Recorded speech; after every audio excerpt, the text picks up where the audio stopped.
I'm Bill Bullard with RCAF USA, the voice of the independent cattle producer in the United States of America. Well, Congress is now working on the 2023 Farm Bill. And back 2 decades ago, during the drafting of the 2002 Farm Bill, we had 2 provisions in the Senate version of the Farm Bill that we had fought long and hard for. They include mandatory country of origin labeling, or MCOOL, and a ban on packer ownership of livestock. You see, these were our 2 triage solutions to a shrinking cattle industry. Shrinking in terms of fewer and fewer cattle farmers and ranchers, fewer and fewer cattle, fewer and fewer independent feedlots, fewer and fewer local auction barns, and fewer packing plants. Now, the House version of the 2002 Farm Bill did not contain either MCOOL or the ban on packer ownership of livestock. And so the House and Senate versions of the Farm Bill went to a conference committee. And the battle in the conference committee was intense and lasted way into the night and early morning. And late at night, it seemed the House and Senate leaders had struck a bargain. The Senate could choose just one, either MCOOL or packer ban. And the one that wasn't chosen would be the subject of a study and then brought up again in the next Farm Bill. And it was about midnight, while sitting in the nation's capital, when the staff of the Senate leadership came into the room and asked me which of the 2 reforms RCAF USA would choose to be included in the Farm Bill. And I said the U.S. cattle industry needed both. And I told the staffer he should go back and tell his boss to fight harder, because both provisions were needed to reverse the downward trajectory of the U.S. cattle industry. And the Senate staffer was angry with me and left the room. But within an hour, he returned and said the 2002 Farm Bill would include MCOOL, but the ban on packer ownership would be the subject of a multi-million-dollar study to see if it was even needed, and Congress could then take it up during the next Farm Bill. Of course, subjecting the ban on packer ownership of livestock to a study effectively killed it, and it never came up again. So I thank the staffer for winning MCOOL.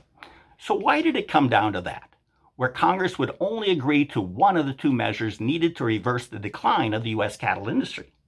And the answer is because the powerful beef packing lobby persistently told Congress that nothing was wrong with the cattle industry. They said the markets were working just fine.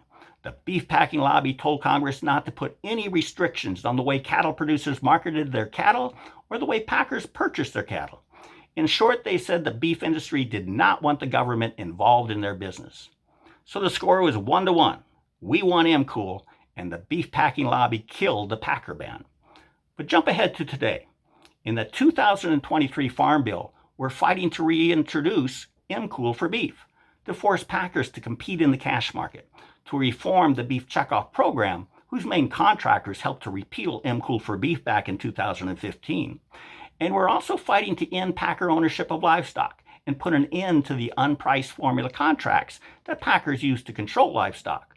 So in 2 decades, our triage list has grown.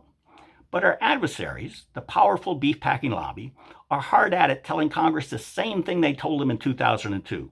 They're telling Congress that nothing is wrong with the cattle industry, that today's higher cattle prices, which of course are the direct result of a severe economic shock, which was the drought that caused cattle supplies to shrink to historically low levels, they said that proves the markets are working just fine. And they're telling Congress not to put any restrictions on the way that cattle producers market their cattle or the way that packers purchase their cattle. In short, they say the beef industry does not want the government involved in their business. Except, of course, when it comes to the beef checkoff program. They want to keep that massive subsidy, but who's paying attention to that contradiction anyhow? So it comes down to this. The beef packing lobby says the market isn't broken, and if it isn't broke, Congress should not try to fix it. But we're saying just the opposite. We're saying the market is completely broken. And if Congress doesn't act, our U.S. cattle industry will continue to contract at an accelerated pace and will soon look more like the shrunken corporate-controlled poultry, hog, and sheep industries. So who's right? Well, compared to just 2 decades ago, we have tens of thousands fewer cattle farmers and ranchers, over 1 million fewer cows in our herd, tens of thousands fewer independent cattle feedlots.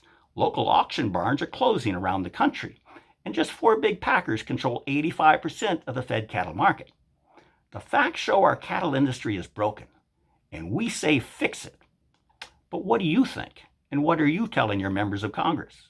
With that, have a productive week. Thank you, and goodbye.